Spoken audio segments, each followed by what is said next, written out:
Shalom sahabat Kristus, senang sekali bisa kembali menyapa Bapak Ibu Saudara sekalian dalam Pastor Talk, program renungan dari Gereja Zion Church of Christ. Saya berdoa agar firman Tuhan yang akan dibagikan dapat membawa damai sejahtera dan pengharapan yang baru untuk kita semua. Amin. Judul yang akan saya bawakan hari ini adalah Pelangi Sehabis Hujan. Pelangi yang indah terjadi ketika sinar matahari bersinar di atas sisa hujan.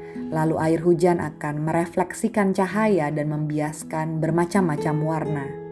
Suatu hal yang indah yang dapat kita lihat setelah terjadinya hujan. Mungkin hujan besar ataupun hujan rintik-rintik saja. Hujan dapat kita ibaratkan sebagai kehidupan kita dengan pergumulan yang kita hadapi. Terkadang kita menghadapi hujan rintik, pergumulan ringan dalam kehidupan kita yang dapat selesai dengan mudah dan cepat.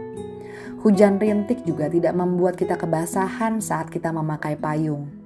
Tapi tidak jarang kita juga menghadapi hujan badai yang membuat kita kebasahan walaupun kita sudah memakai payung dan membuat kita terhuyung-huyung dalam berjalan karena kencangnya angin. Hujan badai diibaratkan seperti pergumulan yang berat, yang sulit untuk terselesaikan dan tidak kunjung mendapatkan jawaban dan jalan keluar. Satu kisah di Alkitab di mana kita belajar dari Nabi Nuh diceritakan dalam Kejadian 6 ayat 9. Inilah riwayat Nuh. Nuh adalah seorang yang benar dan tidak bercela di antara orang-orang sezamannya. Dan Nuh itu hidup bergaul dengan Allah. Dikatakan di ayat 12 dan 13 bahwa bumi sudah rusak benar, sebab manusia menjalankan hidup yang rusak di bumi. Sehingga Allah memutuskan untuk mengakhiri hidup segala makhluk, sebab bumi telah penuh dengan kekerasan oleh mereka. Lalu Nuh diminta oleh Allah untuk membuat bahtera yang besar, untuk memuat keluarganya dan berbagai macam binatang, karena Allah akan mendatangkan air bah untuk memusnahkan segala yang hidup di kolong langit ini. Singkat cerita bahwa Nuh dan seisi bahtera diselamatkan oleh Allah dari air bah tersebut, dan memulai kehidupan yang baru di bumi. Salah satu hal penting dalam kisah Nuh adalah dalam Kejadian 9 ayat 12 sampai 15 dikatakan, "Dan Allah berfirman, inilah tanda perjanjian yang kuadakan antara aku dan kamu serta segala makhluk yang hidup yang bersama-sama dengan kamu turun-temurun untuk selama-lamanya. Busurku kutaruh di awan supaya itu menjadi tanda perjanjian antara aku dan bumi. Apabila kemudian kudatangkan awan di atas bumi dan busur itu tampak di awan, maka aku akan mengingat perjanjianku yang telah ada antara aku dan kamu, serta segala makhluk yang hidup, segala yang bernyawa, sehingga segenap air tidak lagi menjadi air bah untuk memusnahkan segala yang hidup." Sampai hari ini kita masih bisa melihat pelangi sehabis hujan. Hal ini berarti janji Allah kepada setiap kita adalah ya dan amin, tetap sama dahulu, sekarang, dan selama-lamanya. Kalau Allah yang sama di zaman Nuh dan masih memegang janjinya sampai dengan hari ini, artinya kita juga harus percaya kepadanya bahwa Allah akan selalu menyertai kita dalam situasi dan kondisi apapun yang tengah kita hadapi. Dua hal yang mau saya bagikan. Yang pertama adalah pelangi itu pasti. Pelangi ibarat janji Tuhan yang mendatangkan pengharapan untuk kita yang sedang ada dalam pergumulan.